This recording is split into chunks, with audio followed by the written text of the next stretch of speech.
Скоро такие визиты из самолетов посадки могут обойтись без пересадок. В следующем году Казань и Барнаул может связать прямое авиасообщение. С таким предложением в Алтайском крае выступил Рустам Минниханов. На первых порах рейсы готовы субсидировать из бюджетов двух регионов. Так полезных путешествий должно стать больше, и они будут быстрее. Для наших жителей приехать сюда, прекрасные ваши санатории, прекрасные туристические возможности.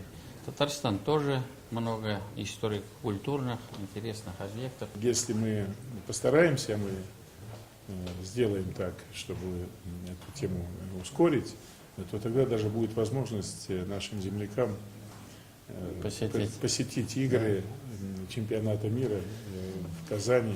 Не только туризм, но и бизнес должен стать прочной связующей нитью. Сейчас товарооборот между Татарстаном и Алтайским краем чуть более 2 миллиардов рублей. Узы сотрудничества планируют укрепить с помощью торговли лекарствами, продуктами нефтехимии и машиностроения. У нас с Республикой Татарстан сложились очень неплохие взаимодействия в составе Ассоциации инновационных регионов Сибири, где Татарстан является отцом-основателем, а мы активным участником этой ассоциации. Для нас это очень полезное взаимодействие.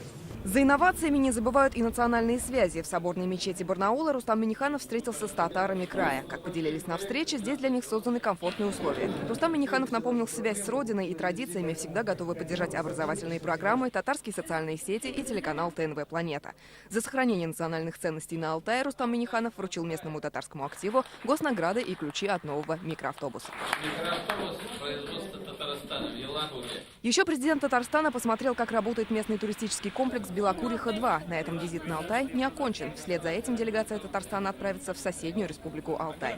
Лена Анатольевна, Дмитрий Аринин, Марат Хусаинов, ТНВ, Алтайский край.